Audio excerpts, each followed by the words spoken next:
प्रतियोगी विद्यार्थियों, एक बार फिर से आपका स्वागत है आपके अपने यूट्यूब चैनल प्रारंभ क्लासेज में। कैसे हैं आप लोग? उम्मीद करता हूं कि ठीक होंगे। तैयारी कैसी चल रही है? 3 वीडियो हड़प्पा पे मैं दे चुका हूं।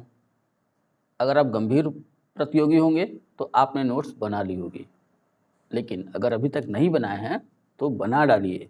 ठीक है, तो हड़प्पा 3 पार्ट हम लोगों ने पढ़ा। हड़प्पा थोड़ा बड़ा चैप्टर है, इसलिए थोड़ा समय लग रहा है, तो ध्यान रखना है कि इसी हड़प्पा सीरीज के तहत हम आज पढ़ेंगे हड़प्पा की क्लास 4। ठीक है, तो क्लास 4 के तहत कल की क्लास से अटैच करते हैं कि कल हम लोगों ने क्या पढ़ा था। कल हम देख रहे थे हड़प्पा सभ्यता का व्यापार और वाणिज्य, और वहाँ हमने क्या देखा था, बाटों का प्रकार देखा था कि जो हड़प्पा सभ्यता के बाट थे वो 16 के गुणक में विभाजित थे। आगे हमने देखा था कि धातु के सिक्कों का प्रचलन नहीं था, व्यापार विनिमय माध्यम से होता था, और हमने ये देखा था कि जो व्यापार होता था वो अरब सागर के तट से जहाजरानी द्वारा, मतलब जहाज़ों द्वारा होता था। ये देखा था। अब उसके आगे बढ़ते हैं। ठीक है, उसके आगे सबसे पहला पॉइंट जो हमारा बनता है कि अब व्यापार हो रहा है तो आयात और निर्यात तो होगा ही। हम कुछ चीज़ें खरीदेंगे, कुछ चीज़ें जो है बाहर से मंगाएंगे, तो किस किस चीज़ को हम हड़प्पावासी मंगाते थे, यानी किन किन चीज़ों का आयात करते थे, उनके बारे में देख लेते हैं। यहाँ से वो क्वेश्चन बनाते हैं, एक चीज़ वो दे देंगे और पूछ लेंगे इनका आयात हड़प्पावासी कहाँ से करते थे। ठीक है, तो वो गोमेद एक तरीके का पत्थर होता है, वो गुजरात से मंगाते थे। ठीक है, तांबा राजस्थान की खेतड़ी की खान से, कल भी हम लोगों ने देखा था जब तांबे की बात आई थी। तो यहाँ ध्यान रखना है कि जो खेतड़ी की खान है ना, वो राजस्थान में एक जिला है, झुंझुनू जिले में स्थित है। ठीक है, तो राजस्थान के झुंझुनू जिले की खेतड़ी की खान से तांबा हड़प्पावासी मंगाते थे। सीसा दक्षिण भारत से मंगाते थे। सोना कर्नाटक के कोलार की हट्टी खान से। केजीएफ मूवी का नाम तो सुने ही होंगे। तो जो केजीएफ मूवी है उसका फुल फॉर्म है कोलार गोल्ड फील्ड। ठीक है, तो कोलार कौन सा, जो कर्नाटक में है, जहाँ पे सोने की खानें हैं। जो सबसे प्रसिद्ध सोने की खान है उस खान का नाम है हट्टी खान। किसके लिए प्रसिद्ध है? सोने के लिए। ठीक है, जब पेट का पेपर पहली बार हुआ था तो ये क्वेश्चन उन्होंने पूछा था। ठीक, तांबा अफगानिस्तान से मंगाते थे। कार्नेलियन मनके, कल हमने मनके के बारे में समझाया था ये आपको। तो ये पत्थर के मनके थे, जो रंग बिरंगे पत्थर होते थे, इनको कार्नेलियन नाम दिया गया। कार्नेलियन मनके गुजरात तथा सिंध से मंगाते थे। लाजवर्द मड़ियाँ, तो ये भी, इसकी भी माला बनाते थे। तो ये मड़ियाँ वो मंगाते थे कश्मीर और अफगानिस्तान से। फिरोजा तथा हरिताश्म, ये भी पत्थर के टुकड़े थे, रंगीन, ये मंगाते थे वो ईरान या मध्य एशिया से। अम्बुमड़ी महाराष्ट्र से। चांदी तथा लाजवर्द मड़ियाँ अफगानिस्तान से। तो अपने कॉपी में आप अलग अलग करके इसको लिख दीजिएगा।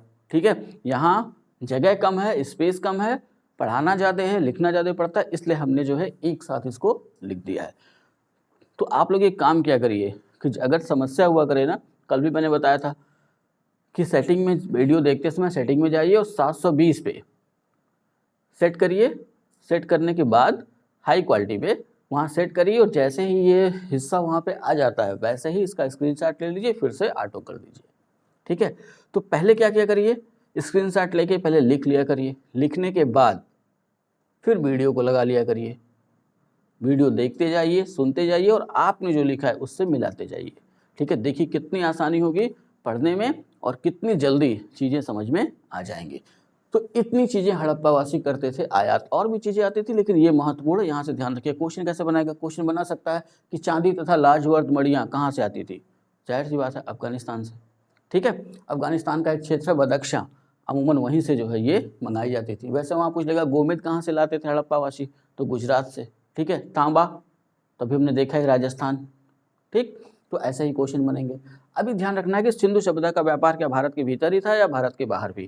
तो ध्यान रखना है कि सिंधु सभ्यता एवं मेसोपोटामिया के बीच व्यापार सबसे उन्नत अवस्था में था। यानी आज जहाँ इराक है, ईरान है, वो पूरा क्षेत्र मध्य एशिया वाला, उस समय मेसोपोटामिया की सभ्यता वहाँ पे विकसित हुई थी।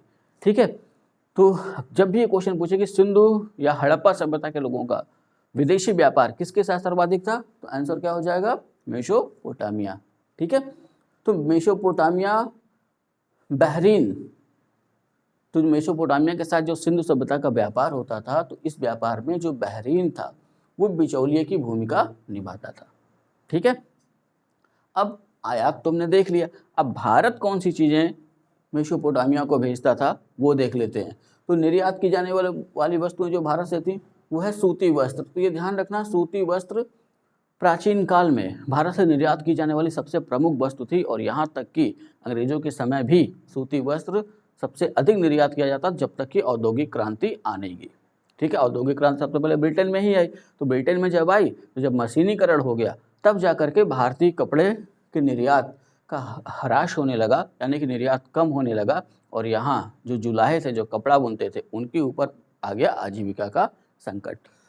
ठीक है, तो सूती कपड़ा या सूती वस्त्र, इमारती लकड़ी, मतलब वो लकड़ी जिससे मकान बनाए जाते थे या जिनका प्रयोग मकान में किया जाता था। जैसे आज तो हम पिलर ढाल लेते हैं, लेकिन पहले ऐसा नहीं था। पहले क्या होता था, बीच में ऐसे लकड़ी की बड़ी बड़ी जो है, पेड़ की जो बड़ी बड़ी लकड़ियाँ होती थी उनको बीच में रख दिया जाता था काट काट के, मोटी मोटी, तो पूरे छत का भार संभाले रहती थी। ठीक है, तो इमारती लकड़ी, हाथी दांत, पशु पक्षी आदि। ठीक है, तो पशु पक्षियों का भी निर्यात करते थे भारत वाले। हाथी दांत या जानवरों की जो भी चीज़ें महत्वपूर्ण होती थी, कीमती होती थी, उनका निर्यात मेसोपोटामिया को किया जाता है। ठीक, अब ये कैसे हमको पता चला कि सिंधु सभ्यता का व्यापार मेसोपोटामिया के साथ सबसे अधिक था? तो उस संदर्भ में हमें ध्यान रखना है कि हड़प्पा सभ्यता की कई मोहरें मेसोपोटामिया के, जाहिर सी बात है जब व्यापार होगा तो कुछ मुद्राएं उनकी हमारे यहाँ आएंगी, कुछ मोहरें हमारी उनके यहाँ जाएंगी। तो उस संदर्भ में हड़प्पा सभ्यता की कुछ मोहरें हमको मेसोपोटामिया से मिली, और मेसोपोटामिया में कुछ शहर हैं जिनका नाम है उर, किश, लंगस, निप्पुर। 4 मैं आपको दे रहा हूँ, और भी ऐसे शहर हैं। ठीक है, टेलस्पर, टेपे गाबरा, हमा। ठीक, तो ऐसे अन्य भी शहर हैं जहाँ से ये हड़प्पा कालीन मोहरें मिली हैं। हमने कल क्या पढ़ा था, मुद्रा का प्रचलन नहीं था। ठीक है, तो इनको मुद्रा नहीं कह सकते। अगर मुद्रा होती तो कहीं न कहीं इसका ढेर जरूर मिलता, लेकिन हमें ढेर नहीं मिला। ये माना जा रहा है कि हर व्यापारी की अपनी एक मुहर रही होगी और वो उसकी पहचान रही होगी। तो इस संदर्भ में कुछ मोहरें हमको मेसोपोटामिया से मिली, जिससे ये सिद्ध होता है कि हड़प्पा सभ्यता का अधिकतर व्यापार मेसोपोटामिया के साथ होता था। ठीक, अब इसका एक अभिलेखी साक्ष्य भी हमको मिलता है, यानी कि एक अभिलेख भी मिला हुआ है हड़प्पा सभ्यता और मेसोपोटामिया के बीच व्यापार का अभिलेखी साक्ष्य। सुमेरिया के शासक शारगोन, तो कल सबसे पहली क्लास में मैंने समझाया था जब इसके उद्भव के बारे में हमने पढ़ा था कि जो मेसोपोटामिया है ना, वहाँ के अगल बगल ईरान, इराक, यहाँ पे ये जो सभ्यता विकसित हुई जिसको हमने सुमेरिया कहा है, ये अमूमन ईरान में विकसित हुई, लेकिन आगे चल के मेसोपोटामिया के तहत ही समाहित हो गई। ठीक है, तो एक अभिलेख मिला, वहाँ पे सुमेरियाई शासक शारगोन का है, और उस अभिलेख से ज्ञात होता है कि मेसोपोटामिया के मेलुहा, ढिलमुन और मगन के साथ व्यापारिक संबंध थे। तो ये 3 नाम ध्यान रखना है। मेलुहा, तो मेलुहा के बारे में अगर देखा जाए तो यही सिंध क्षेत्र का प्राचीन नाम है। ठीक है, तो अगर कभी पूछे कि ये मेसोपोटामिया के लोग सिंधु या हड़प्पा सभ्यता को किस नाम से जानते थे, तो ये आंसर होगा हमारा मेलुहा। ठीक है, वैसे ही जो दूसरा हम ढिलमुन देख रहे हैं, तो अभी हमने यहाँ बहरीन के बारे में पढ़ा ना, तो ये कहाँ स्थित है, फारस की खाड़ी में। तो फारस की खाड़ी में बहरीन। ठीक है, तो ये 2 तो स्पष्ट है, मेलुहा और ढिलमुन। तो मेलुहा सिंधु या हड़प्पा सभ्यता का उन्होंने नाम दिया था, और ढिलमुन फारस की खाड़ी में जो बहरीन था उसको उन्होंने नाम दिया था। लेकिन ये जो मगन है ना, इसकी पहचान संदिग्ध है। ये नहीं पता कि ये मगन किस क्षेत्र को उन्होंने लिखा है, लेकिन ये शारगोन का एक अभिलेख मिला है, मिट्टी के एक पट्टिका पर लिखा हुआ है। ठीक है, मिट्टी की एक पट्टिका का मतलब कि मिट्टी को जमा करके सुखा करके एक पट्टी बनाई गई, उसी पे ये लेख लिखा हुआ है, जिससे ये पता चलता है। अब लेखी साक्ष्य पूछे तो ये आंसर, और मोहरों से तो ये पता चलता ही चलता है। ठीक है, तो ये हुआ व्यापार और वाणिज्य से संबंधित कुछ तथ्य। ठीक, अब आते हैं जो इस हड़प्पा सभ्यता का सबसे एक प्रमुख चैप्टर है, सैंधव कला। तो जाहिर सी बात है हमने लिपि तो हड़प्पा सभ्यता की पढ़ी नहीं है, जिससे हमको पता चले कि इस सभ्यता के तहत क्या क्या था। तो जो हमको पूरा तात्विक साक्ष्य मिले हैं, यानी कि खुदाई में जो चीज़ें हमको मिली, मूर्तियाँ मिली, बर्तन मिले, या जैसा उनका हमने मकान देखा, उसी हिसाब से हमने इतिहास को लिखा है आज के संदर्भ में समझ करके। ठीक है। तो यहाँ ध्यान रखना है कि अब सैंधव कला पढ़ रहे हैं, बहुत ध्यान से देखना होगा कौन सी चीज़ें कहाँ से मिली, और यहाँ से भी क्वेश्चन वो काफ़ी बनाते हैं। ठीक है, तो सैंधव कला के तहत सबसे पहले हम जो पढ़ेंगे वो है प्रस्तर मूर्तियाँ। प्रस्तर मूर्तियों का मतलब पत्थर की मूर्तियाँ। ठीक है, तो वैसे तो कई जगह से मिली, लेकिन कुछ जगहों से जो विशेष मिली हैं उन पे हमारा ध्यान होगा। तो पहले में ध्यान रखना है कि मोहनजोदड़ो से 12 और हड़प्पा से 3 प्रस्तर मूर्तियां हमको मिली हैं, लेकिन ये ध्यान रखने लायक है कि कोई भी मूर्ति साबुत नहीं है, कुछ न कुछ टूटा हुआ है। ठीक है, यानी खंडित अवस्था में है। तो हर मूर्ति जो ऐसे पत्थर की है वो खंडित अवस्था में हमको मिली है, और मोहनजोदड़ो से 12 और हड़प्पा से 3। जितने लोग टेलीग्राम पे जुड़े हैं, कल मैं आपको इन जो मैं यहाँ पढ़ा रहा हूँ ना, ये प्रस्तर मूर्ति, इसकी फ़ोटो भेजूंगा जिससे आपको समझने में आसानी होगी। ठीक है, अब आते हैं क्षेत्र वाइज। तो सबसे पहले मोहनजोदड़ो से देख लेते हैं। तो मोहनजोदड़ो से अब एक सेलखड़ी, मैंने एक नाम लिख दिया है, तो पत्थर का एक प्रकार है। ठीक है, ये ध्यान रख लेना है। पूछ सकता है कि मोहनजोदड़ो से एक जो प्रस्तर मूर्ति मिली है वो किसकी बनी हुई है, तो सेलखड़ी आंसर हो जाएगा। ठीक है, या ऐसे पूछ सकता है कि मोहन की एक प्रस्तर मूर्ति मिली है जो तिपतिया अलंकरण से युक्त साल ओढ़े है। ठीक है, और इसी को नाम दिया गया है योगी की मूर्ति। ठीक है, तो अगर योगी की प्रस्तर मूर्ति पूछे तो आंसर क्या होगा, मोहनजोदड़ो। ठीक, तो सेलखड़ी या प्रस्तर से बनी हुई 19 सेंटीमीटर लंबी एक प्रस्तर मूर्ति मिली है जो तिपतिया अलंकरण से युक्त साल ओढ़े है। तिपतिया अलंकरण क्या है, तो इसको समझने के लिए हमें ध्यान देना होगा कि जब पहले लोग धोती पहनते थे तो क्या करते थे, 2-3 फोल्ड कर लेते थे। ठीक है, तो फोल्ड करने के बाद अगर कोई भी चीज़ हो, अगर हम 3 बार ऐसे मोड़ दें तो वो 3 बार मोड़ी हुई ऐसी प्रतीत होती है, इसलिए उसको कहा गया तिपतिया अलंकरण। जैसे मैं दिखाना चाहूँगा, 2 और 3। अब इसी चीज़ को ऐसे कर दिया जाए तो 3 हिस्से बने। अब ये इसको ऐसे ओढ़े हुए, तो ऐसा कहा गया कि जो साल ओढ़ी गई है वो तिपतिया अलंकरण से युक्त थी। तो कल जब मैं आपको फोटो भेजूंगा ना तो वो समझ में आ जाएगा। ठीक है, अब मोहनजोदड़ो से और पत्थर का हमको क्या मिला है, तो मोहनजोदड़ो से ही हमको एक भेड़ा मूर्ति मिली है। भेड़ भेड़ा जानते हैं ना, तो दोनों अलग अलग होते हैं। तो भेड़ा मूर्ति मिली है, भेड़ की नहीं। ठीक है, वहीं फिर भेड़ा और हाथी की संयुक्त मूर्ति मिली है, यानी कि एक ऐसे पत्थर की मूर्ति मिली है जिसमें आधा हिस्सा भेड़े का है और आधा हिस्सा हाथी का। तो शरीर जो है वो भेड़ा का है। ठीक है, और हाथी का सूंड।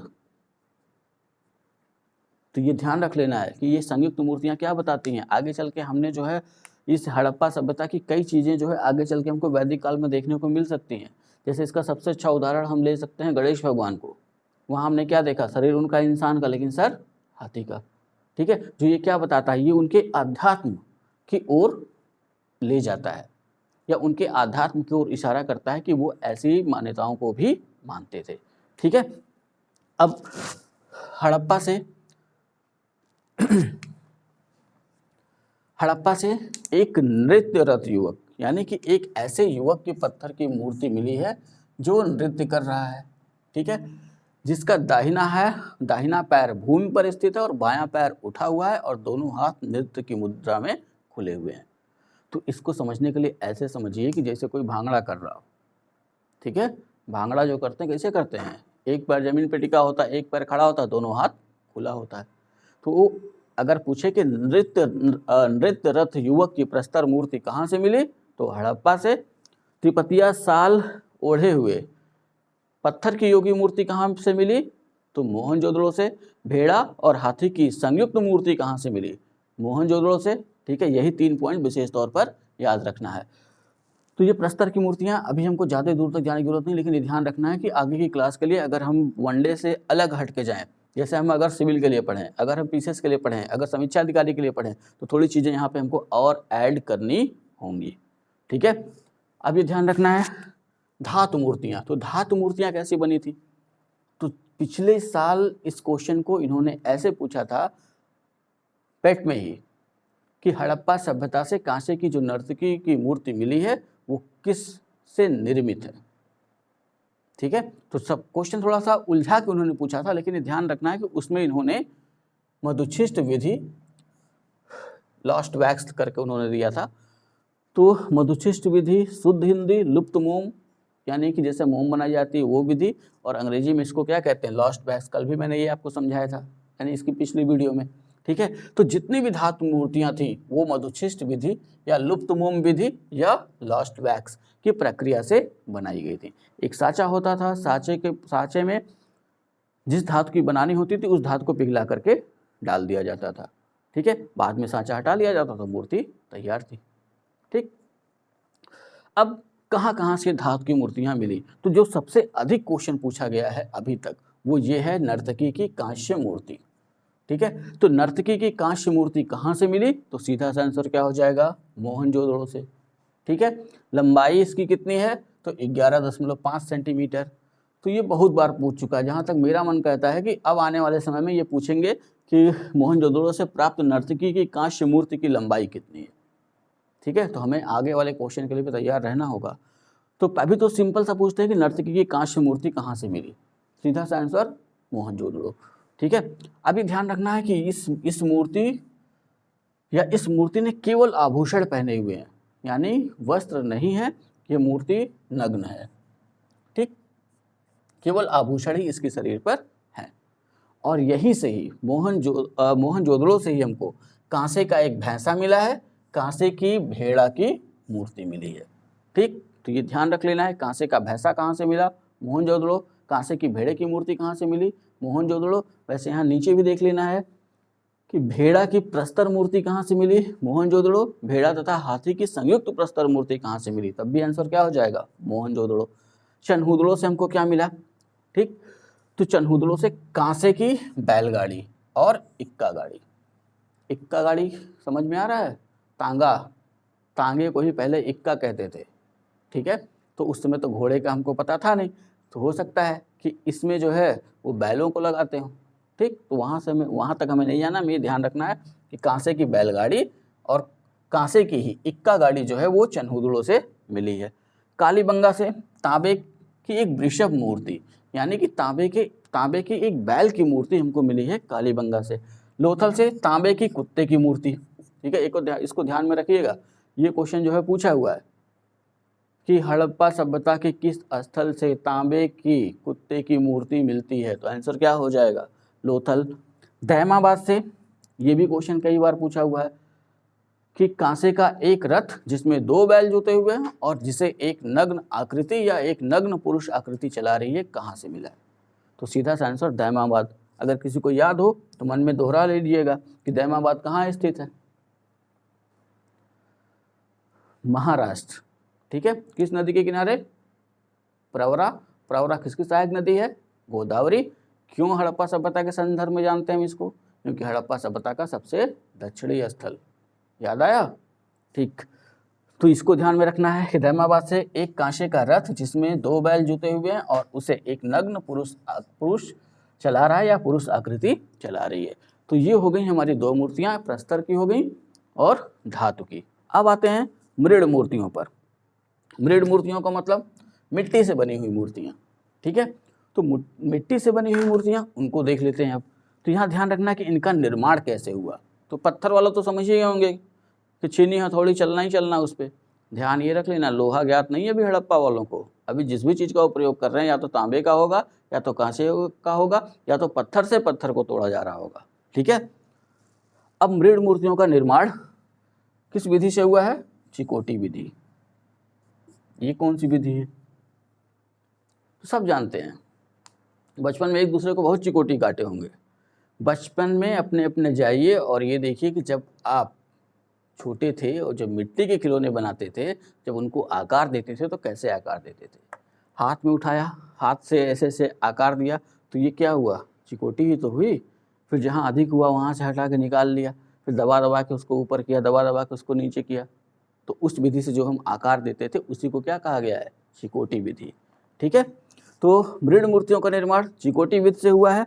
अभी यहाँ विशेष ध्यान देने की जरूरत है कि मृड़ मूर्तियों में कुछ ऐसे टेक्निक है जहाँ पे हमको साइंटिफिक दिमाग थोड़ा सा रखना होगा। कैसे, तो किसकी किसकी मिली हैं? पुरुषों की मिली हैं, नारियों की मिली हैं और पशु पक्षियों की मिली हैं।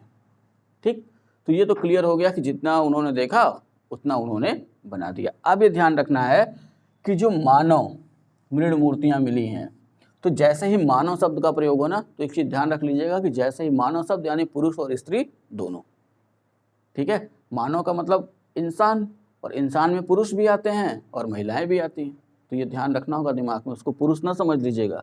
यानी पुरुषों और नारियों की जो मूर्तियां हैं वो कैसी हैं? वो ठोस हैं, ठीक है। लेकिन पशु पक्षियों की मूर्तियां जो हैं वो कैसी हैं? वो खोखली हैं, ठीक है। यानी बाहर से तो यानी वो सांचे में ढाली गई हैं, सीधी सी बात।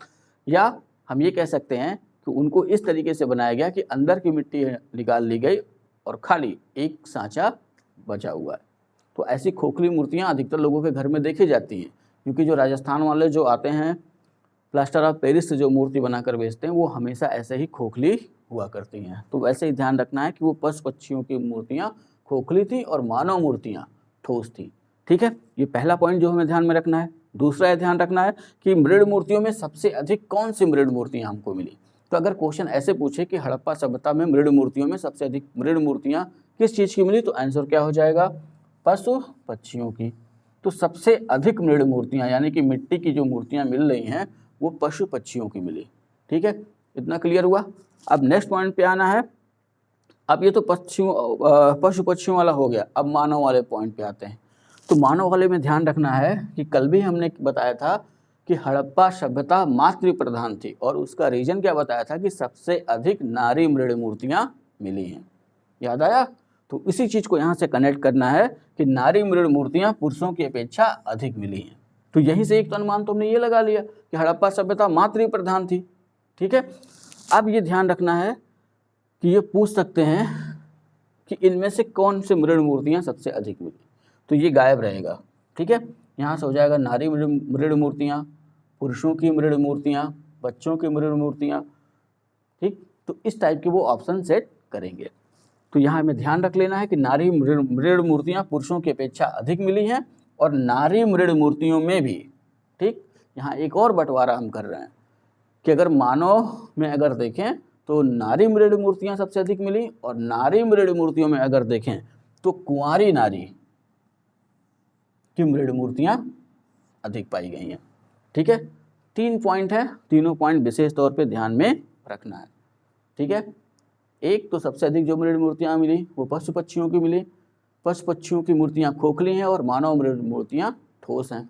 मानव मृण मूर्तियों में सबसे अधिक मृण मूर्तियां जो मिली वो नारियों की मिली यानी महिलाओं की मिली, और नारी मृण मूर्तियों में भी सबसे अधिक मृण मूर्तियां जो मिली वो कुंवारी नारी मृण मूर्तियां, ठीक है। अब कहाँ कहाँ से कुछ मिली उनको देख लेते हैं। मोहनजोदड़ो के डीके और अन्नागार क्षेत्र से पुरुष मृण मूर्तियां मिली हैं, ठीक है।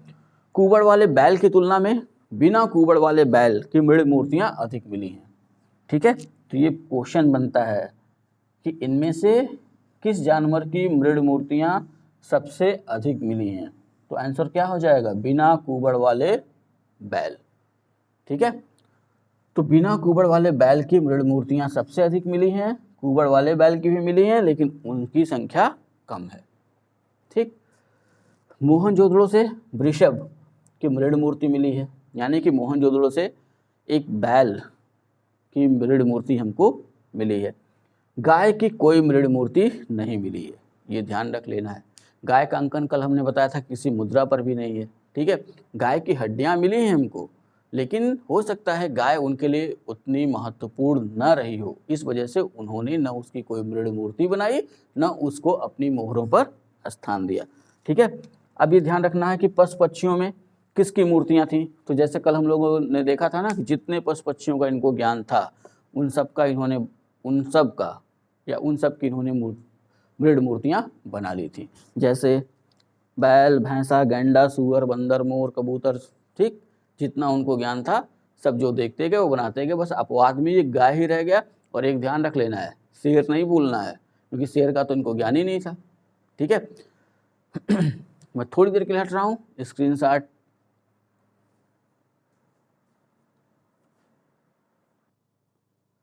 मृण मूर्तियों के बाद जो अगली सैंधव कला का जो हिस्सा है वो है सैंधव कला की मोहरें। ठीक है, तो मोहरें काफ़ी महत्वपूर्ण हैं, ध्यान से देख लीजिएगा क्या क्या चीज़ें इसमें है। तो पहले तो ये क्वेश्चन पूछता है कि अधिकांश मोहरें किसकी बनी थी। तो अगर पत्थर लिख दिया जैसे सोना चांदी तांबा पत्थर, तो पत्थर आंसर होगा। अभी थोड़ी देर पहले मैंने बताया ना, सेलखड़ी भी एक तरीके का पत्थर है। अगर इसको समझना हो तो चलिए अपने अपने बचपन में जब आप स्लेट पे चाक से लिखते थे तो एक पतली सी चाक आती थी जो सेलखड़ी की बनी होती थी। ठीक है, तो अधिकांशतः जो मोहरें हैं वो सेलखड़ी की बनी थी। इसके अलावा जब ये क्वेश्चन पूछे कि अधिकांशतः मोहरें किसकी बनी थी तो तब आंसर होगा सेलखड़ी। लेकिन ये ध्यान रखना है कि इसके अलावा अगर देखा जाए तो कांचली मिट्टी यानी कच्ची मिट्टी। अब ये सोचेंगे कांचली मिट्टी क्या है, तो एक मिट्टी आती है जिसमें लोहे के अंश होते हैं, उसी को हम कहते हैं कांचली मिट्टी। गोमेद एक प्रकार का पत्थर है, चर्ट ये भी एक प्रकार का पत्थर है, तथा मिट्टी की बनी मोहरें भी मिली हैं। ठीक है, तो अधिकांशतः जो मोहरें हैं वो तो सेलखड़ी से बनी हुई, लेकिन इसके अलावा कांचली मिट्टी, गोमेद, चर्ट तथा मिट्टी की बनी मोहरें भी हमें मिलती हैं हड़प्पाई स्थलों से। ठीक है, अब ये देखना है कि महत्वपूर्ण मोहरें कहाँ कहाँ से मिली हैं, क्या मोहरों का आकार प्रकार या सबसे लोकप्रिय मोहरें कौन थी, यही सबसे बेसिक क्वेश्चन यहाँ से बनता है। ध्यान रखना है कि लोथल और देसलपुर से तांबे की बनी मोहरें भी मिली हैं। तो ये दो ही स्थल ऐसे हैं जहाँ से हमको तांबे की बनी हुई मोहरें मिल रही हैं, तो इनको ध्यान में रखना है, लोथल और देसलपुर। ठीक है, अब मोहरों का आकार कैसा था, तो चौकोर था, आयताकार था, वर्गाकार था, गोलाकार था आदि। यानी इसके अलावा भी और आकार हमको मोहरों को देखने को मिलते हैं, लेकिन सबसे अधिक जो आकार मिले वो चौकोर, आयताकार, वर्गाकार, गोलाकार। ठीक है, लेकिन अब जो मेन क्वेश्चन बनता है वो यहाँ से बनता है कि लोकप्रिय मोहरों का आकार क्या था, यानी कि लोगों के बीच जो सबसे प्रचलित मोहरें थी वो किस आकार की थी। ठीक है, और यही ध्यान में भी रखना है, यही क्वेश्चन भी वो बनाते हैं। तो कैसा था आकार, वर्गाकार। तो वर्गाकार मोहरें हड़प्पा सभ्यता के लोगों की सबसे लोकप्रिय मोहरें थीं, लेकिन वर्गाकार के अलावा भी मोहरों का आकार आयताकार, गोलाकार, चौकोर ऐसा हमको मिला है। समझ में आ गया, लोकप्रिय मोहरों का आकार वर्गाकार। ठीक है, अब वर्गाकार है तो ये प्रचलित आकार भी देख लेते हैं। तो वर्गाकार है तो जाहिर सी बात है चारों भुजाएं समान होंगी, 2.8 गुणे 2.8 सेंटीमीटर ये इनकी माप थी इन मोहरों की, जो वर्गाकार मोहरें हमको मिली हैं, यानी यही प्रचलित आकार भी था। ठीक है, अब इसी क्वेश्चन को बदल दें कि लोकप्रिय मोहरों का हड़प्पा सभ्यता की लोकप्रिय मोहरें वर्गाकार थी, इनकी माप थी। तो जो भी ऐसी वर्गाकार मोहरें मिली हैं तो उनकी अधिकतर माप हमको क्या मिली, 2.8 गुणे 2.8 सेंटीमीटर। ठीक है, तो सबसे बेसिक क्वेश्चन ये ध्यान रखना है कि लोकप्रिय मोहरों का आकार वर्गाकार। किससे बनी हुई हैं सबसे अधिक मोहरें, सेलखड़ी से। ठीक है, तांबे वाली कहाँ से मिली, लोथल और देशलपुर। ठीक, मोहरों पर, इन मोहरों पर पशु भी अंकित थे, तो ये ध्यान रखना है कि इन मोहरों पर एक श्रृंगी पशु, कुबड़ वाला बैल, हाथी, भैंसा ऐसे अन्य पशु भी अंकित हैं। और यहाँ से एक और नया क्वेश्चन बनता है कि सबसे अधिक मोहरों पर कौन सा पशु अंकित है, या सबसे अधिक मोहरों पर किस पशु का चित्र बनाया गया है। ठीक है, उसका आंसर क्या होगा, सबसे अधिक मोहरों पर चित्रित जो पशु है वो है एक श्रृंगी पशु। ठीक है, मोहरों पर देखने से ऐसा लगता है कि गैंडे की तरह होगा, लेकिन गैंडा भी नहीं है, भैंसा भी नहीं, एक सींग वाला कोई पशु है जो इस पर बना हुआ है। ठीक है, तो मोहरों पर सबसे अधिक जो चित्र बनाया गया वो एक सींगी पशु का। लेकिन अगर कला की दृष्टिकोण से देखा जाए कि सबसे खूबसूरत मोहर कौन सी थी, सबसे अच्छी मोहर कौन सी रही, तो कुबड़ वाले सांड की। ठीक है, तो ये तो हो गया बेसिक पॉइंट, यहाँ से जो हमको ध्यान में रखना है। जो जितना बताया हूँ 4 पॉइंट इतना तैयार रखिएगा, इससे बाहर क्वेश्चन नहीं पूछता है। ठीक है, अब जो सबसे महत्वपूर्ण ये है वो है पशुपति शिव की मुहर। तो सबसे पहला क्वेश्चन यही बनता है कि पशुपति शिव की मुहर हमको कहाँ से मिली। ठीक है, तो ये ध्यान रखना है कि पशुपति शिव की मुहर हमको मिलती है मोहनजोदड़ो से। और इस मुहर को खोजा किसने, ठीक, पहले तो यही क्वेश्चन पूछ लेते थे कि पशुपति शिव की मुहर कहाँ से मिली है, मोहनजोदड़ो लगा देते थे, काम बन जाता था। लेकिन अब ये पूछते हैं कि इस मुहर को खोजा किसने, तो मैके ने इसे खोजा। ठीक है, अब नीचे इसी मुहर पे ध्यान रखना है कि इसको क्यों हम कह रहे हैं कि पशुपति शिव की मुहर है। ऐसा इसलिए कह रहे हैं कि इस मुहर पर एक त्रिमुखी पुरुष एक चौकी पर पद्मासन की मुद्रा में बैठा है। एक पुरुष अंकित है जो पद्मासन की मुद्रा में एक चौकी के ऊपर बैठा हुआ है। यहाँ किस मुद्रा में बैठा हुआ है? पद्मासन। और पद्मासन किसकी मुद्रा है? तो ये है योग की, ठीक है, रामदेव वाले योग की बात कर रहा हूँ। तो योग की मुद्रा है, तो योग का ये सबसे प्राचीनतम साक्ष्य है भारत का।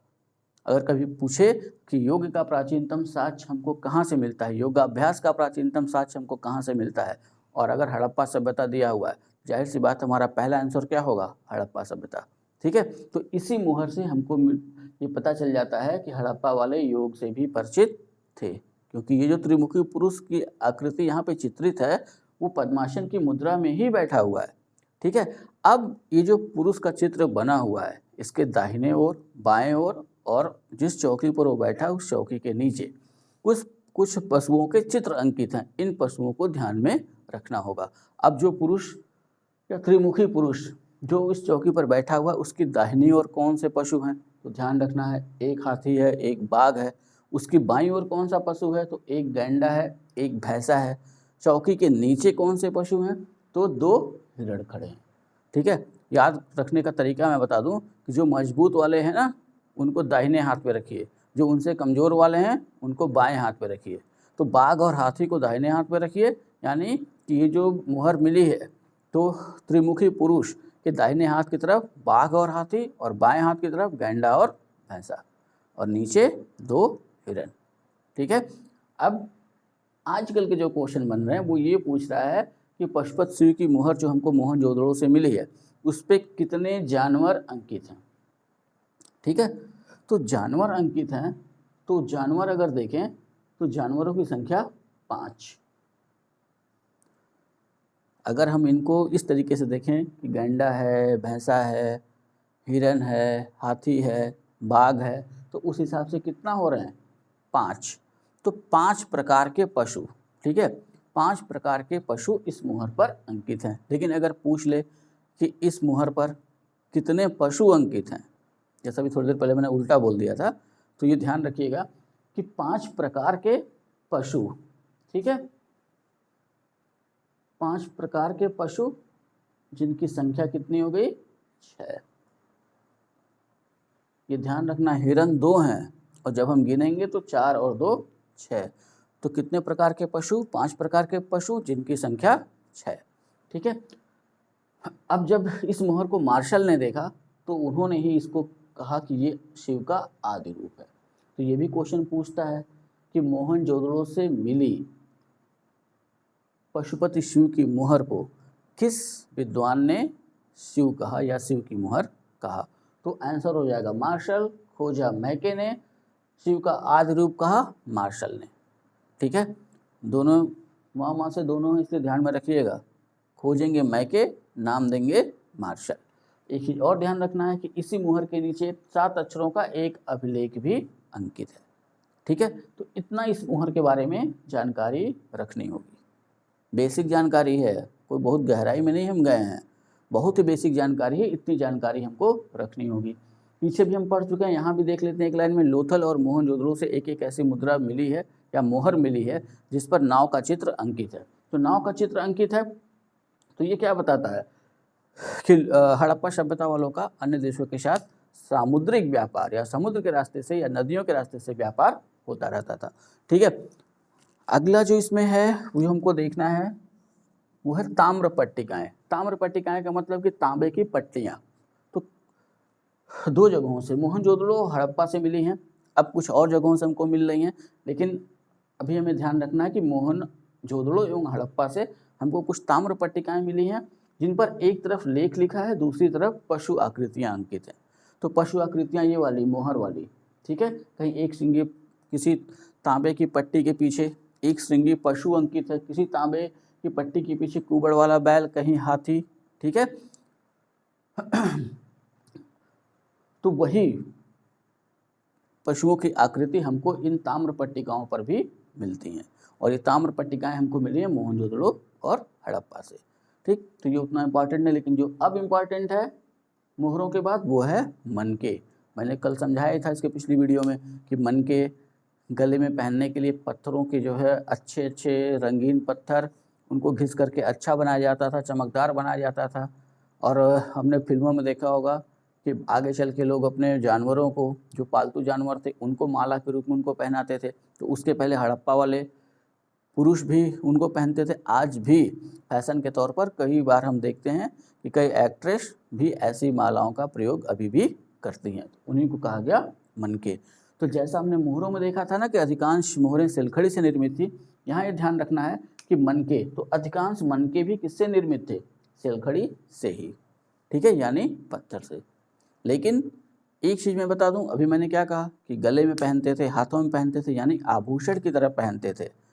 तो आभूषण की तरह पहनते थे, तो आज की तरह सोने के भी थे, चांदी के भी थे, ठीक है, कुछ तांबे के भी हमको मिले। इसके अलावा तो जो सबसे मेन पॉइंट ये ध्यान रखना है कि जो सबसे अधिक मनके हैं वो किससे निर्मित हैं?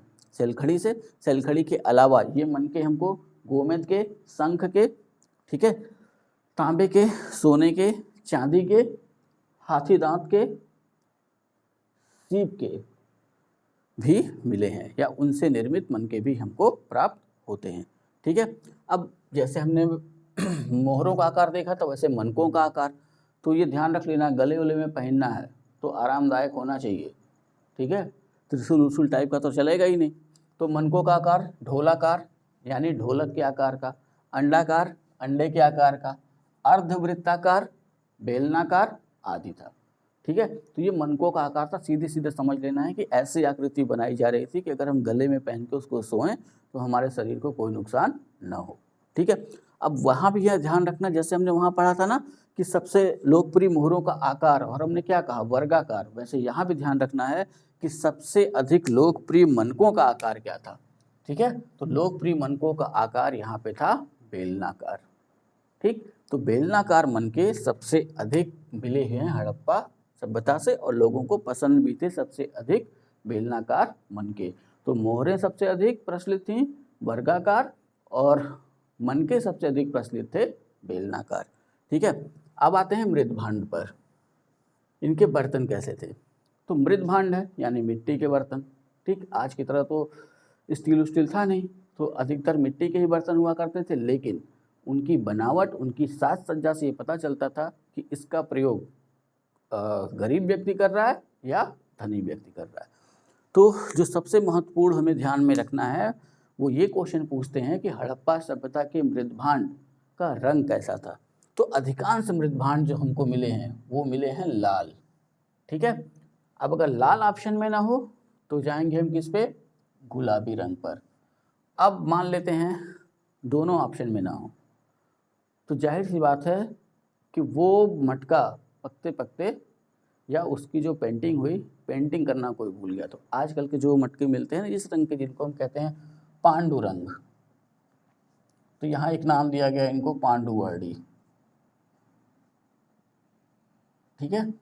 तो ध्यान ये रखना है कि हड़प्पा सभ्यता के जो मृदभांड हैं वो अधिकतर थे लाल या गुलाबी। लाल ऑप्शन में है तो पहला आंसर हमारा क्या होगा? लाल।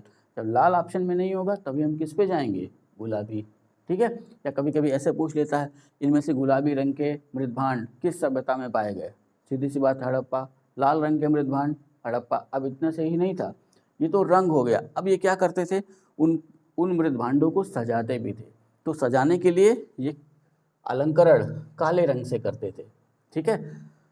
तो इसी मटके के ऊपर जो चित्रकारी की जाती थी उसका रंग होता था काला। अब इस चित्रकारी के तहत होता क्या था, तो कभी ये क्या करते थे, मटके पे अलंकरणों में कभी त्रिभुज बना दिया, कभी वृत्त बना दिया, कभी वर्ग आदि ज्यामितीय आकृतियाँ, जितना आप ट्रिग्नोमेट्री में बनाते थे ना रेखा गणित में, वैसे ही ये यहाँ बना डालते थे, ठीक है।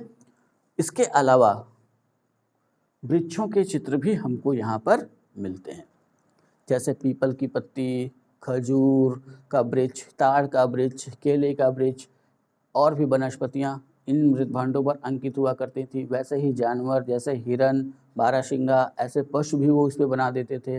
मोर, सारस, बत्तख, ऐसे पक्षियों को भी उस पर ये अपने मृदभांडों पर चित्रित कर देते थे। मछलियों का चित्रण भी इस पर किया जाता था। तो अभी जितना नाम मैंने लिया ना, ये सबसे लोकप्रिय चित्रण थे, ठीक है, तो इन मृत भांडों की ये विशेषता थी।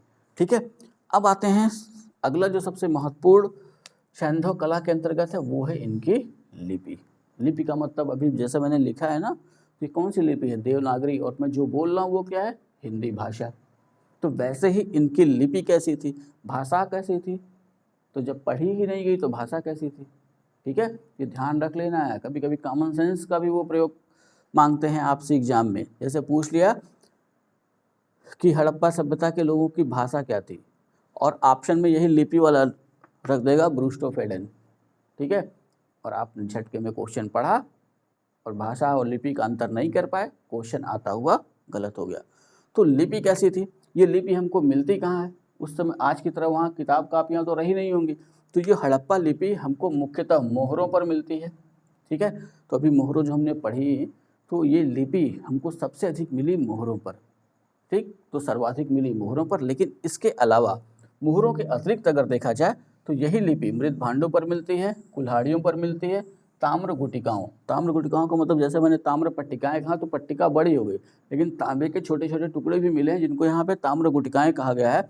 इन्हीं पर ये हड़प्पा लिपि हमको मिलती है, कुछ मृत भांडों पर, कुछ कुल्हाड़ियों पर, कुछ ताम्र गुटिकाओं पर और अधिकतर मोहरों पर ये लिपि हमको मिली है।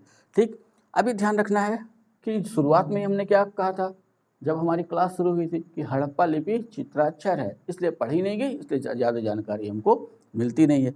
तो इस हड़प्पा लिपि में अभी तक 400 से लेकर 500 तक चित्राक्षर खोजे गए हैं, यानी कि एक चित्र बना दिया जाता था और वो चित्र किसी न किसी चीज़ को व्यक्त करता था। ठीक है, किसी न किसी बात को कहता था।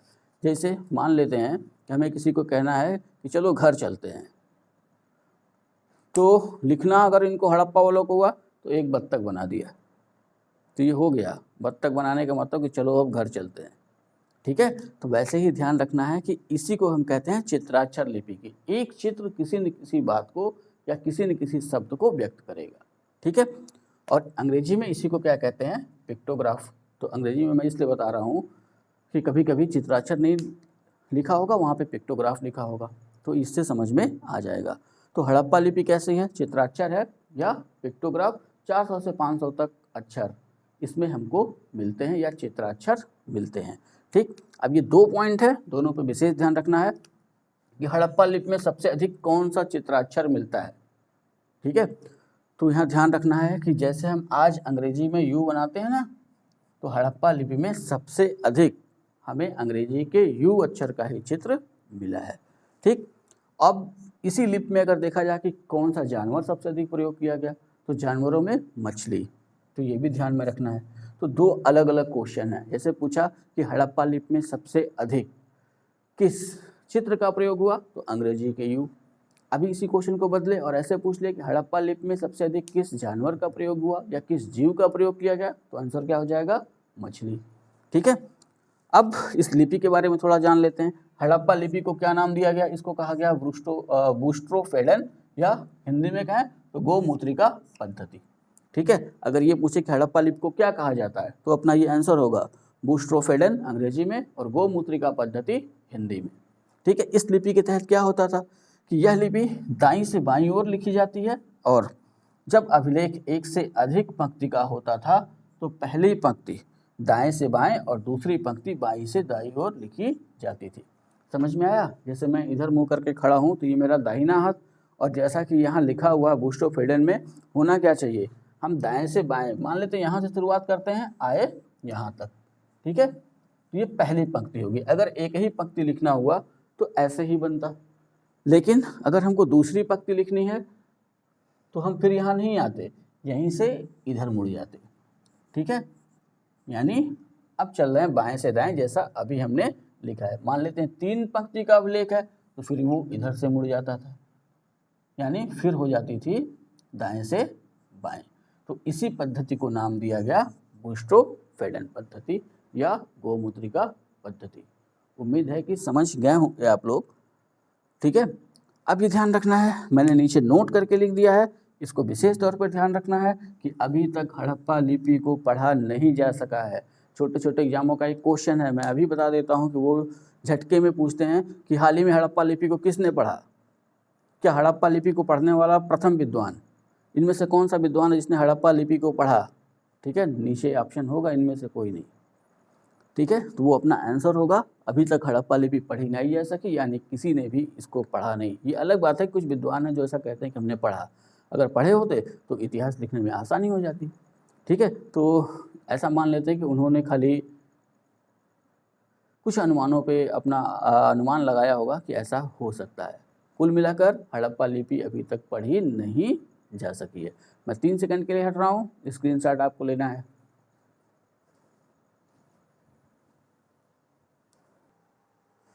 हाँ, तो अब देखते हैं हड़प्पा सभ्यता का धार्मिक पक्ष। तो धार्मिक पक्ष अगर देखा जाए तो हर धर्म के 2 पक्ष होते हैं, एक होता है क्रिया पक्ष और एक होता है सिद्धांत पक्ष। तो क्रिया पक्ष क्या है? तो अपने धर्म को मानने के दौरान जो व्यक्ति जितने भी धार्मिक कर्मकांड करता है, धार्मिक अनुष्ठान करता है और जो धार्मिक विश्वास को प्रदर्शित करता है अपने काम में, उसी को कहते हैं क्रिया पक्ष। इसको समझने के लिए ऐसे समझना होगा कि जैसे मान लीजिए हम हिंदू हैं, तो अगर हम पूजा करने जाते हैं तो अगरबत्ती जलाते हैं, दीपक जलाते हैं, तो ये कैसा पक्ष हुआ? ये हो गया क्रिया पक्ष।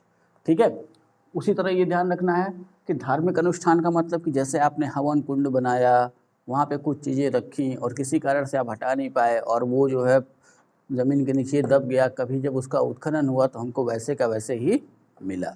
ठीक है, वहीं धार्मिक विश्वास को ऐसे समझना है कि हड़प्पा सभ्यता में कई ऐसी कब्रें मिली हैं कि उन कब्रों के साथ जिन व्यक्तियों को दफनाया गया है उनके साथ उनके उपयोग की वस्तुएं भी वहाँ पे मिली हैं। ठीक है, जिससे हमको ये पता चलता है कि उनका जो धार्मिक विश्वास है वो पारलौकिक जीवन में भी था। पारलौकिक का मतलब कि मरने के बाद भी उनका ये विश्वास था कि व्यक्ति को इन चीज़ों की ज़रूरत पड़ सकती है। ठीक है, इसी को कहते हैं पारलौकिक। जैसे इसको समझने के लिए ऐसे समझते हैं कि स्वर्ग नर्क की परिकल्पना, स्वर्ग और नर्क हमने देखा तो है नहीं, लेकिन हम विश्वास करते हैं। ठीक है, तो जितने भी ये धर्म में वो चीज़ें जो हमको दिखाई नहीं देती हैं लेकिन हम उस पर जो विश्वास करते हैं उसी को हम क्या कहते हैं? पारलौकिक। ठीक, और हर धर्म का जो दूसरा पक्ष होता है वो होता है उस धर्म का सिद्धांत या सैद्धांतिक पक्ष, जिसको हम कहते हैं धर्म की दार्शनिक व्याख्या या धर्म का दर्शन, जो हमें एक व्यक्ति द्वारा मिल सकता है या कहीं लिखा हो तभी मिल सकता है। तो हो सकता है लिखा हो, लेकिन हड़प्पा लिपि तो अभी तक हमने पढ़ी नहीं, तो इसलिए क्रिया पक्ष पर तो क्रिया पक्ष का तो हमें पता चलता है, लेकिन उनके जो दूसरा है सिद्धांत पक्ष, इसके बारे में हमको नहीं पता चल पाता कि उनके धर्म का सिद्धांत क्या था। हाँ, आगे चल के अगर कभी लिपि पढ़ ली गई तो हो सकता है सिद्धांत पक्ष के बारे में भी पता चल जाए। ठीक है, तो यहाँ ये ध्यान रखिएगा कि मैंने लिख भी दिया है, हड़प्पा लिपि के न पढ़े जाने के कारण सभ्यता के केवल क्रिया पक्ष पर ही प्रकाश पड़ता है। जैसे कुछ मूर्तियाँ मिली मातृदेवी की, जहाँ ये देखा गया कि वहाँ जरूर दीपक जलाया जाता होगा। जैसे आप ही कहीं घर पे एक कोने में दिया जलाइए और रोज़ जलाइए, तो 5-10 साल बाद आप क्या देखेंगे? वहाँ पे एक लकीर सी बन जाएगी, जिससे पता चलेगा कि यहाँ पे ये दीपक जलाया जा रहा था। ठीक है, तो ऐसे ही पता चला इनके धर्म के क्रिया पक्ष का। ठीक है, अब हम ये देखते हैं कि किनकी पूजा करते थे। ठीक है, तो वनडे का वैसे ये यहाँ से विशेष क्वेश्चन वनडे में वो नहीं बनाते हैं, लेकिन मैं समझा इसलिए दे रहा हूँ कि अगर कभी बने तो दिक्कत ना हो। ठीक है, तो सबसे पहले तो ध्यान रखना है कि हमने शुरुआत में ही अभी थोड़ी देर पहले पढ़ा कि हड़प्पा सभ्यता मातृ प्रधान थी, यानी मातृदेवी की पूजा वो करते थे। तो हड़प्पा सभ्यता में मुख्यतः मातृशक्ति की पूजा होती थी, और आज हम ये कह सकते हैं कि देवी दुर्गा की पूजा जो होती है, देवी काली की जो पूजा होती है, वो इसी का रूप है। और इस धर्म को जब शक्ति की पूजा होती है तो उस धर्म को नाम दिया गया है शाक्त धर्म। जैसे आप दुर्गा जी की पूजा करते हैं तो आप किस धर्म को मान रहे हैं? शाक्त धर्म को। आप काली जी की पूजा करते हैं, किसको? कौन सा धर्म हो गया? शाक्त धर्म। ठीक है, तो शाक्त धर्म शक्ति की पूजा स्त्री रूप में। तो हड़प्पा सभ्यता में मुख्यतः अगर पूछ ले कि किसकी पूजा होती तो ये अपना आंसर होगा मातृशक्ति की पूजा। समझ में आ गया? दूसरा अगर हम देखें तो पशुपति पूजा। अभी लिपि में हमने पढ़ा कि मोहनजोदड़ो से हमें एक ऐसी मुहर मिली है जिसमें एक त्रिमुखी पुरुष है जो पद्मासन की मुद्रा में चौकी पर बैठा हुआ है, और उसके दाएं बाएं दाहिने कौन कौन सा जानवर था? कुछ याद है? मैंने एक ट्रिक दिया था ना, जो सबसे मजबूत वाले हैं उनको दाहिने रख लीजिए, बाघ हाथी इधर रख लेते हैं, गैंडा भैंसा इधर रख लेते हैं बाएं हाथ की तरफ, नीचे 2 हिरन, नीचे 7 अक्षर का अभिलेख। मैके ने उस मोहर को खोजा और मार्शल ने उसे आदि शिव का रूप कहा। तो पशुपति पूजा, आज ये पाशुपत संप्रदाय, शैव संप्रदाय हम इसको कहते हैं, और शैव संप्रदाय कई भागों में आगे चल के बट गया। ये मैं इसलिए लिख रहा हूँ ना कि आजकल क्वेश्चन ये ऐसे बनाते हैं कि शाक्त धर्म की उपासना के प्राचीनतम साक्ष्य हमको कहाँ से मिलते हैं, शैव धर्म की उपासना के प्राचीनतम साक्ष्य हमको कहाँ से मिलते हैं, और अगर ऑप्शन में हड़प्पा दिया हुआ है तो वही हमारा सबसे पहला आंसर होगा। ठीक है, तो अगर मातृ देवी की पूजा की बात की जाए तो हड़प्पा से भी एक मोहर मिली है, और उस मोहर में ऐसा दिखाया गया है कि एक स्त्री के गर्भ से निकलता हुआ एक पौधा दिखाया गया है एक तरफ उस मोहर के, और दूसरी तरफ दिखाया गया है कि एक पुरुष हाथ में एक हंसिया लिए हुए खड़ा है और पास में ही एक स्त्री हाथ उठाए बैठी हुई है। तो मार्शल इसे पृथ्वी देवी को बलि का प्रतीक मानते हैं, वहीं केदारनाथ शास्त्री इसे नर्क का चित्रण मानते हैं। तो हड़प्पा से ऐसी मोहर मिली। और पशुपति पूजा के संदर्भ में एक तो ये हड़प्पा वाली मोहनजोदड़ो वाली मोहर है ही है, हड़प्पा से भी एक हमको मोहर मिली है जहाँ पे ऐसा दर्शाया गया है कि एक मचान बनी हुई है। मचान का मतलब समझ रहे हैं ना, अगर आप गांव से होंगे तो मक्के की खेती अगर किए होंगे तो वहाँ मचान बनती है। मक्के के खेत के बीचों बीच चार बांस खड़ा करके ऊपर एक चारपाई बांध दी जाती है, और जो रखवाली करने वाला होता है वो रात में उस पर जो है सोता है और पूरे अपनी फसल की रखवाली करता है, उसी को कहते हैं मचान। ठीक है, तो ऐसा दिखाया गया है कि एक पेड़ में एक मचान बंधी हुई है, उस पर एक पुरुष बैठा हुआ, उसके नीचे बाघ का चित्र अंकित है। मोहर के दूसरी तरफ एक त्रिशूल का चित्र है और उसके सामने एक बैल का चित्र अंकित है, तो इसे भी शिव का रूप माना गया है। ठीक है, तो ये पाशुपत पूजा की ओर प्रदर्शित करते हैं। ठीक, अगला जो है पशु पूजा। तो पशु पूजा भी प्रचलित थी, तो इसके संदर्भ में हमें ध्यान रखना कि मोहरों पर जो अंकित पशु हैं, ठीक, जो ताम्र पट्टिकाओं पर जो अंकित पशु हैं, तो ये जो अंकन हुआ तो ऐसे तो हुआ नहीं होगा, जाहिर सी बात है इनकी कुछ महत्वता रही होगी तभी इसका अंकन हुआ होगा। जैसे हम समझ लें कि भारत के राजकीय चिन्ह पर जो बाघ अंकित है, क्यों अंकित है? क्योंकि वो अपना राजकीय चिन्ह है, अशोक के सारनाथ स्तंभ से लिया गया है, तो कुछ न कुछ उसका महत्व तो है, और बौद्ध धर्म के साथ जोड़ दें तो और महत्व बढ़ जाता है। ठीक है, तो वैसे ही ये माना जाता है कि जो पशु आकृतियाँ इन मोहरों पर, ताम्र पट्टिकाओं पर जो मिली हैं, तो उनका भी धार्मिक महत्व रहा होगा। अब पशु पूजा के संदर्भ में अगर देखा जाए तो पशु पूजा को हम दो हिस्सों में बांटते हैं। ठीक है, एक है पौराणिक।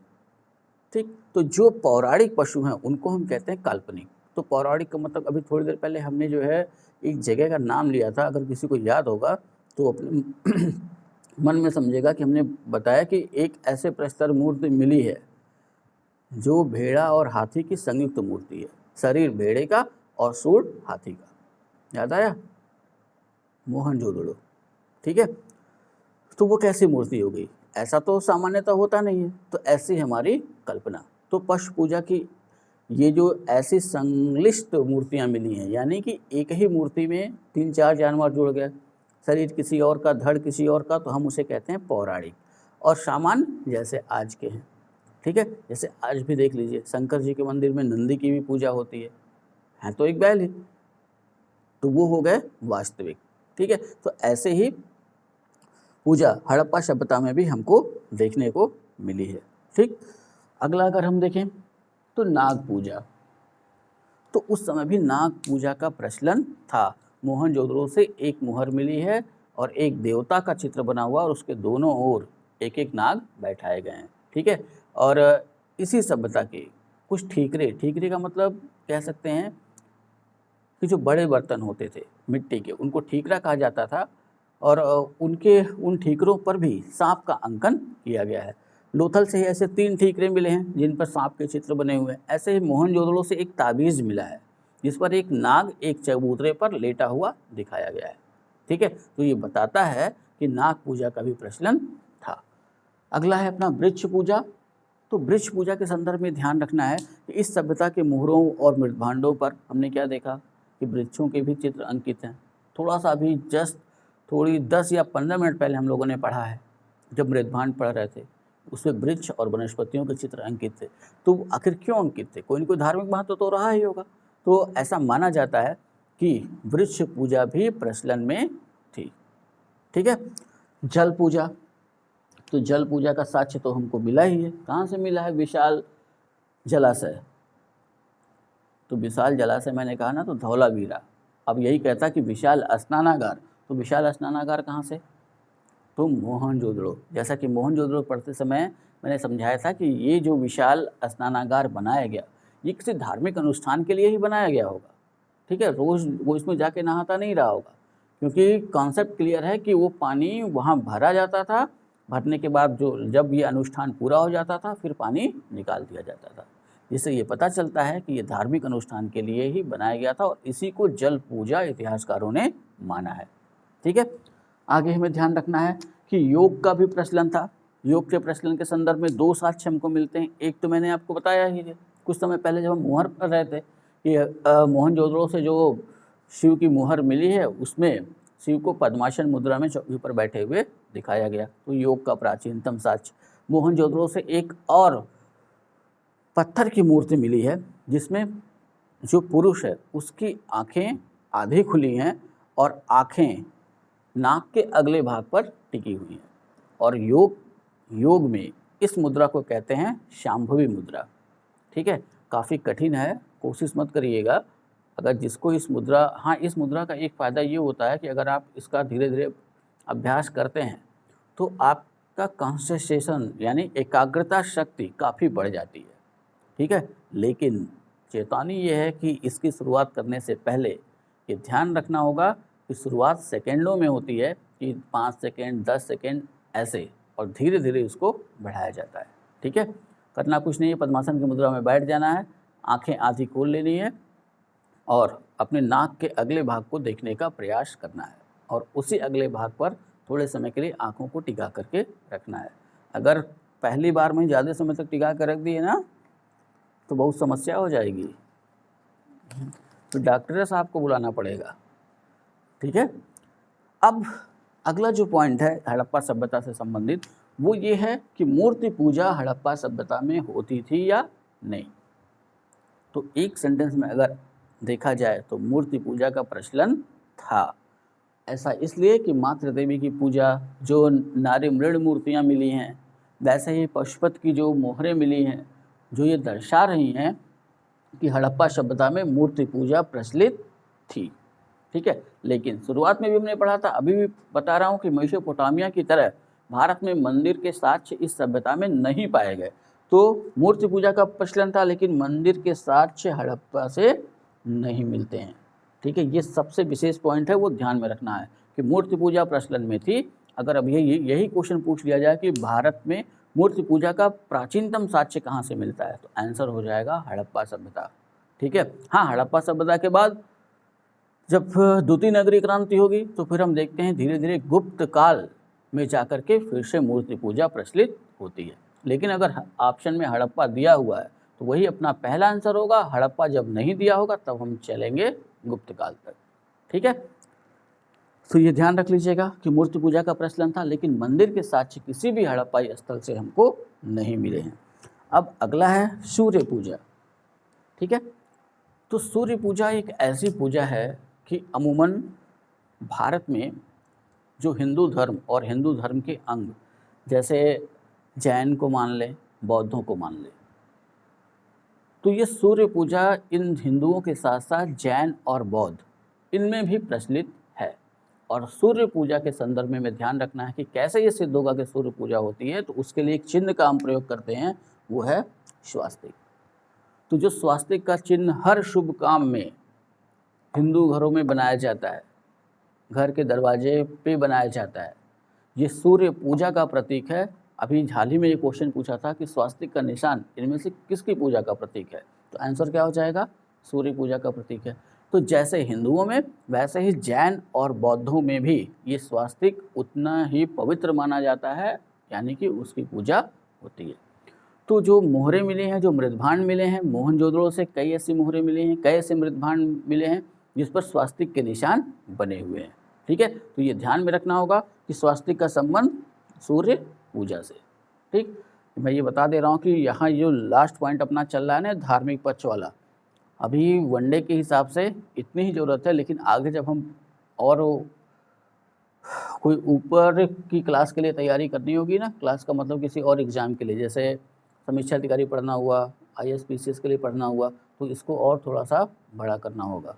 ठीक है, अब अग्नि पूजा, तो अग्नि पूजा के संदर्भ में क्या आपको पता है कि अग्नि पूजा के बारे में इसके पहले अभी तक जितना हम लोगों ने हड़प्पा पढ़ा, क्या कहीं ऐसा उल्लेख आया कि अग्नि पूजा होती थी?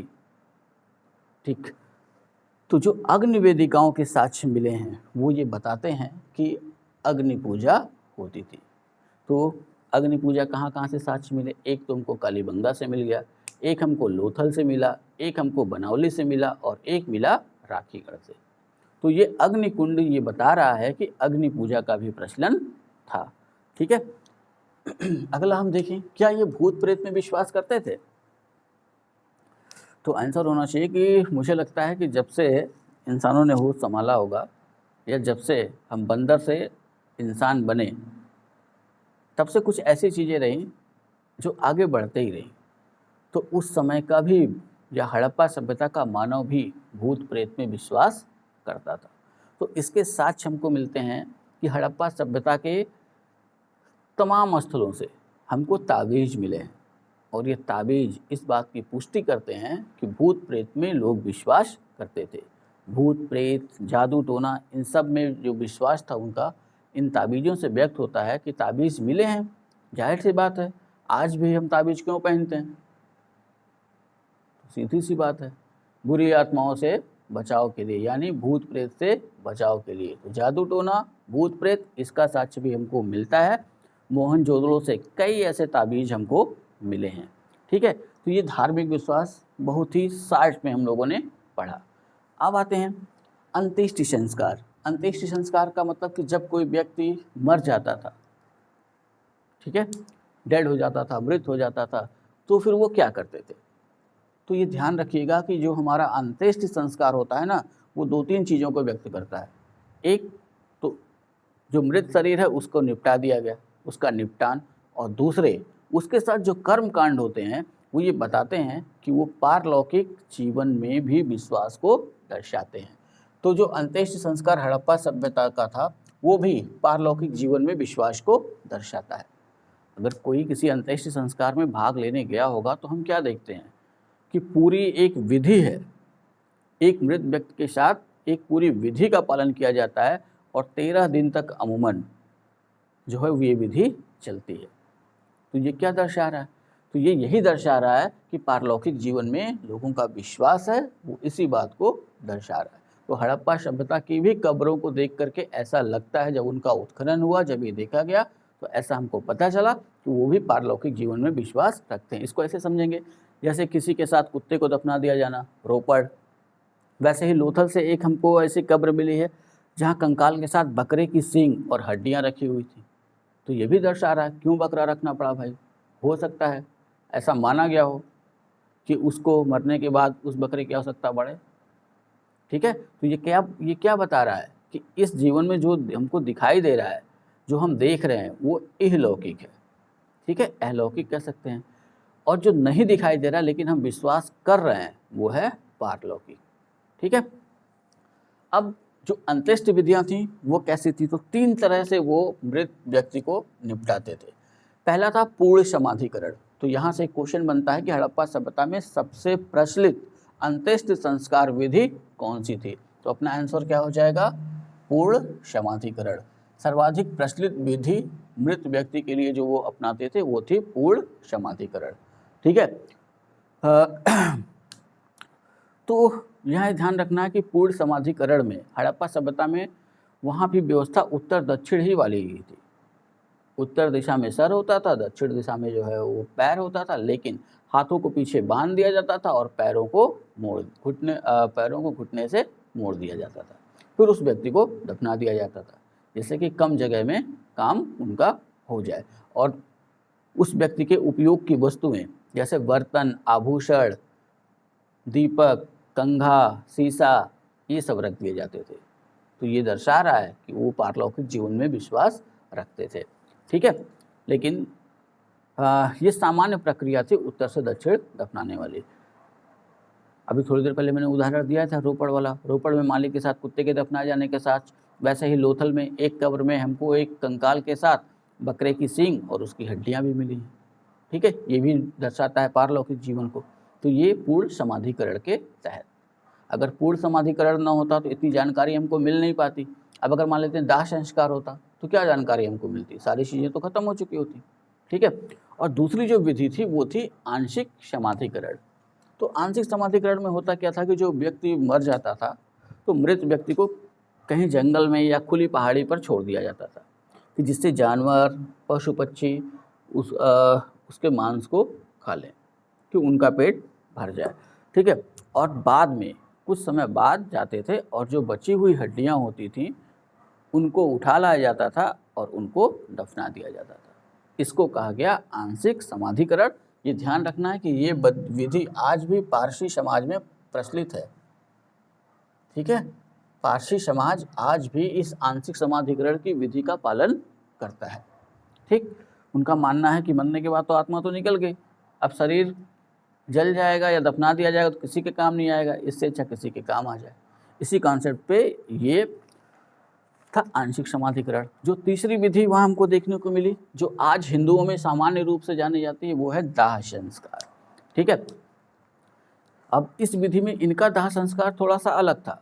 जैसे अपने इस समय वर्तमान में क्या होता है, दाह संस्कार के बाद या तो अस्थियां इकट्ठी कर ली जाती हैं अगले दिन और किसी पवित्र नदी में जैसे गंगा में उसको प्रवाहित कर दिया जाता है। ठीक है। तो लेकिन यहाँ ये विधि थी कि दाह संस्कार के बाद जो राख बचती थी उसको इकट्ठा कर लिया जाता था और एक कलश में रख करके उसको दफना दिया जाता था। तो लेकिन जब उत्खनन हुआ तो इन कलशों में अस्थियां नहीं मिली। तो कुछ इतिहासकारों का मानना है कि ये शोकपीठ थे। शोकपीठ का मतलब किसी व्यक्ति की प्रतीकात्मक समाधियाँ। ठीक है। लेकिन कुल मिलाकर हमें ये पता चलता है, हाँ एक चीज़ ये भी थी कि ये जो कलश हमको मिले ना तो उन कलशों में भी व्यक्ति के जो राख थी उसके अतिरिक्त मिट्टी के बर्तन, मन के, हाथी दांत के टुकड़े, चूड़ियाँ, पशुओं की हड्डियाँ, ये सब भी हमको उसमें मिलती हैं जो उनके पारलौकिक जीवन को दर्शाती हैं। ठीक है। ऐसे ही मोहनजोदड़ो और सुरकोटदा में हमको ऐसे ही कलश शवाधान के उदाहरण मिले हैं। तो दाह संस्कार के साथ ही कलश शवाधान जुड़ा है हड़प्पा सभ्यता के तहत। ठीक है। और मैके इन कलश शवाधानों को प्रतीकात्मक समाधियां मानते हैं। उनका ये कहना था कि अगर मृत व्यक्ति के राख को अगर उसमें दफनाया गया होता तो हड्डी के अंश भी मिलते। तो मैके ऐसा कहते हैं कि हो सकता है कोई व्यक्ति कहीं बाहर गया हो, व्यापार करने गया हो, वो न लौट के आया हो कई साल तक, तो घर वालों ने उसका अंतिम संस्कार ऐसे कर दिया प्रतीकात्मक रूप में। ठीक है। अब वो कुछ भी हो, जब तक ये पढ़ा नहीं जाएगा इसकी लिपि तब तक ज़्यादा कुछ कहा नहीं जा सकता। व्हीलर और पिगट इन्हें जो है शोकपीठ ही मानते हैं। ठीक। तो ये हो गई व्यवस्था। अब जैसे इस सभ्यता के उद्भव के बारे में हमको नहीं पता, वैसे ही इस सभ्यता के पतन के बारे में भी अनेक विद्वानों की अपनी अलग अलग राय है।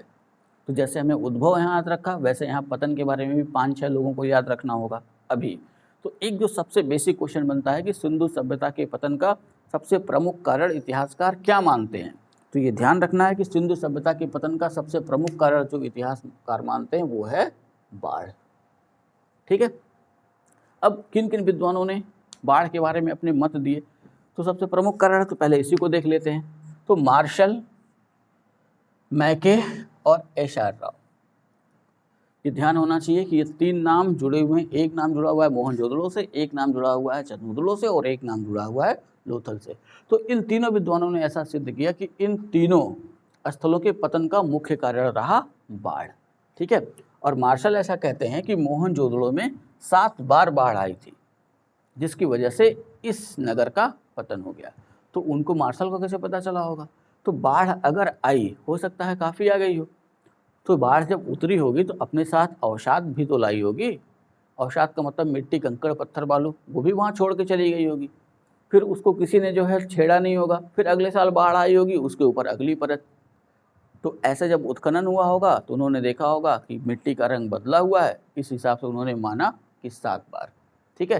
तो यहाँ ये ध्यान रखिएगा कि अब अगर पूछें कि किस विद्वान ने ऐसा माना कि सिंधु सभ्यता का पतन बाढ़ से हुआ, तो या तो मार्शल दिया होगा, या तो मैके दिया होगा, या तो एश.आर. राव दिया होगा। ठीक है। अब अगर क्वेश्चन को अपग्रेड कर दे यानी कि और अच्छा क्वेश्चन कर दे तो वो ऐसे भी पूछ सकता है इनमें से किस विद्वान ने ये कहा कि मोहनजोदड़ो का पतन बाढ़ से हुआ, तब अपना आंसर हो जाएगा मार्शल। अगला क्वेश्चन वो बना सकते हैं कि इनमें से किस विद्वान ने ऐसा कहा कि चंद्रमुदड़ो का पतन बाढ़ से हुआ, तो अपना आंसर हो जाएगा मैके। ऐसा पूछ सकता है कि लोथल का पतन बाढ़ से हुआ, ये बताने वाले विद्वान तो SR राव। समझ गए ना। अभी हाल ही में क्वेश्चन पूछा था कि इनमें से किस विद्वान ने ये बताया कि मोहनजोदड़ो में 7 बार बाढ़ आई थी। ठीक है, तो अपना आंसर हो जाएगा मार्शल। तो ऐसे छोटे छोटे पॉइंट पे इस समय ध्यान रखना है, कोई विशेष मेहनत करने की ज़रूरत नहीं है, सिर्फ हमें ये देखना है कि चीज़ें कहाँ कैसे सेट हुई हैं, काम बन जाएगा। दूसरा अगर देखें तो दूसरा कारण इस सभ्यता के पतन का बताया गया आर्यों का आक्रमण। तो आर्यों का आक्रमण ये बताते हैं व्हीलर, गार्डन चाइल्ड, मैके और पिग्ट। इनकी तरह और भी कुछ विद्वान हैं, लेकिन ये 4 प्रमुख नाम हैं। जब भी पूछेगा एक ही नाम देगा इसमें से कोई। ठीक है, अगर मान लेते हैं 1-2 नाम दे दिया, व्हीलर भी दे दिया, मैके भी दे दिया, तो पहला आंसर व्हीलर। तो जैसे मैंने लिखा है वही क्रम आंसर में भी होना चाहिए। ठीक है, इनका ये मानना था कि सिंधु सभ्यता के बाद भारत में ये देखा गया कि वैदिक संस्कृति आई। ऋग वैदिक काल और उत्तर वैदिक काल, ये काल शुरू हुआ हड़प्पा सभ्यता के बाद। तो इन्होंने ये तथ्य दिया कि आर्य आए होंगे और इनका युद्ध हुआ होगा सिंधु सभ्यता के लोगों से, और सिंधु सभ्यता के लोग पराजित हुए होंगे, आर्य विजयी हुए होंगे, और आर्यों ने यहाँ पे वैदिक सभ्यता की नींव डाली होगी। लेकिन अब इतिहासकारों का ये मानना है कि इतनी बड़ी सभ्यता थी और आर्य इतनी संख्या में शुरुआत में नहीं आए कि इतनी बड़ी नगरीय सभ्यता का वो दमन कर सकें। ठीक है, तो अब आर्यों का आक्रमण वाला जो मत है इस पे विद्वान सहमत कम है। ठीक है, अगला जो कारण है वो है महामारी। अमेरिकी विद्वान हैं KUR कैनेडी।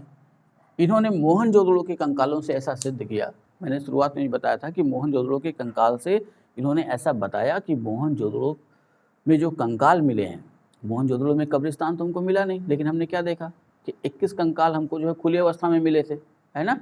तो वहाँ ये ध्यान रख लेना है कि KRU कैनेडी ने उन कंकालों का जब सर्वेक्षण किया तो उन्हें पता चला कि महामारी मलेरिया जैसी किसी महामारी से ग्रसित थे।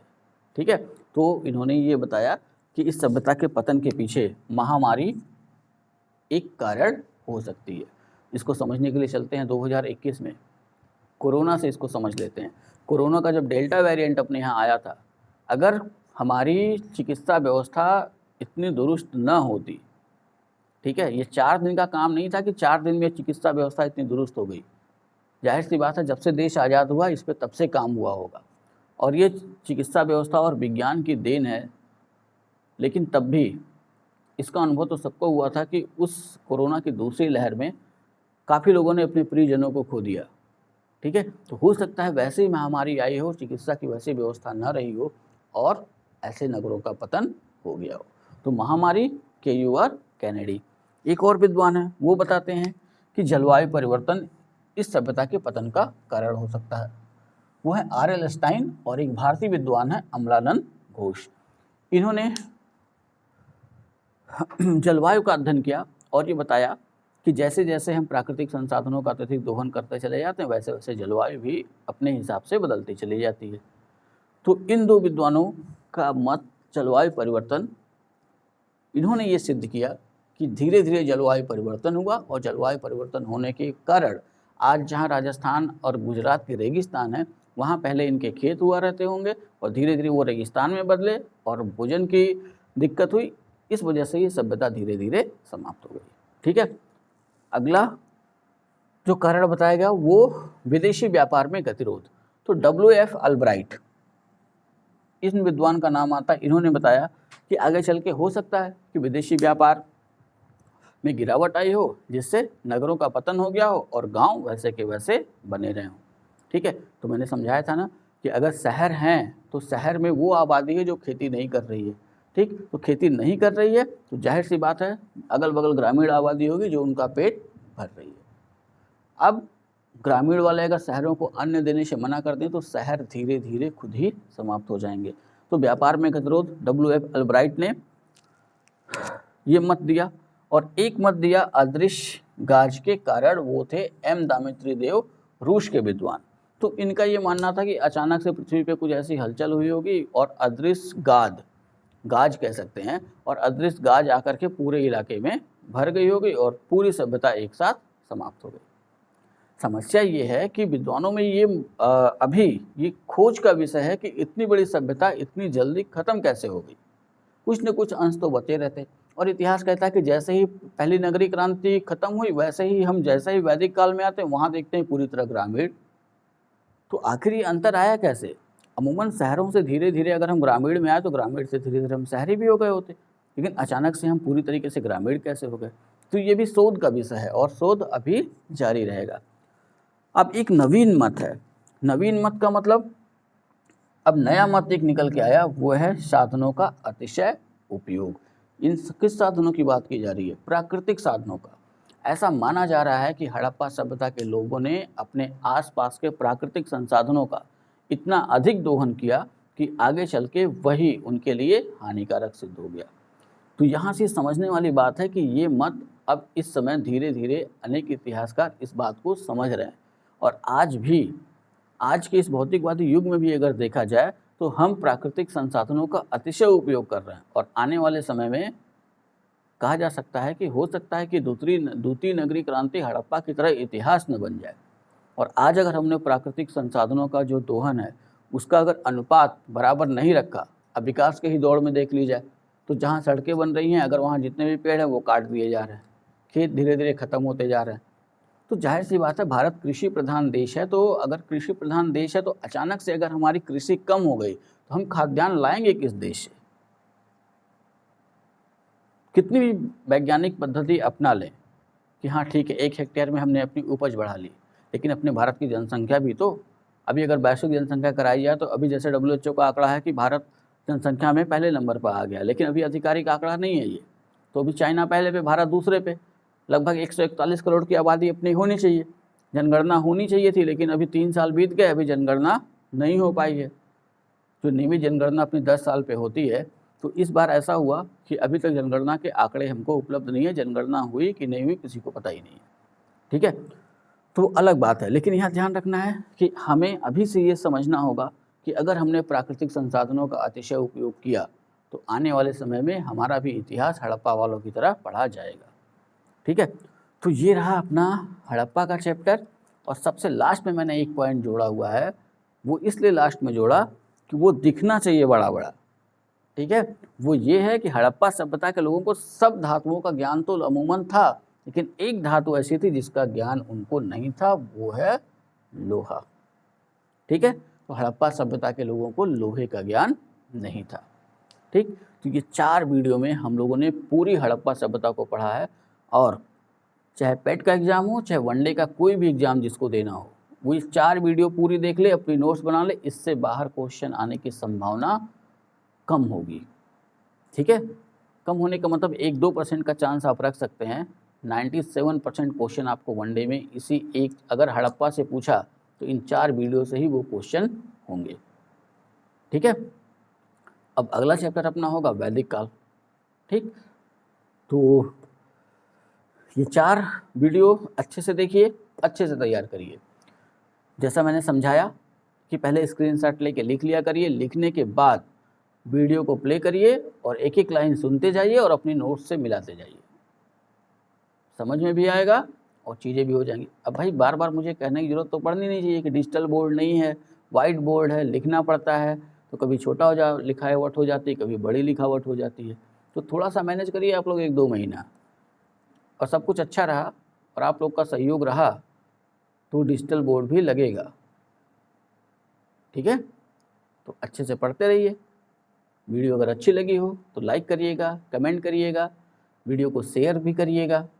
अगर अभी तक चैनल को सब्सक्राइब नहीं किया है तो चैनल को सब्सक्राइब भी कर लीजिएगा, और भी जो विद्यार्थी है आपके जानने वाले हैं उनको भी अपने चैनल से जोड़िए। ठीक है, तो मिलते हैं नेक्स्ट वीडियो में, तब तक के लिए जय हिंद।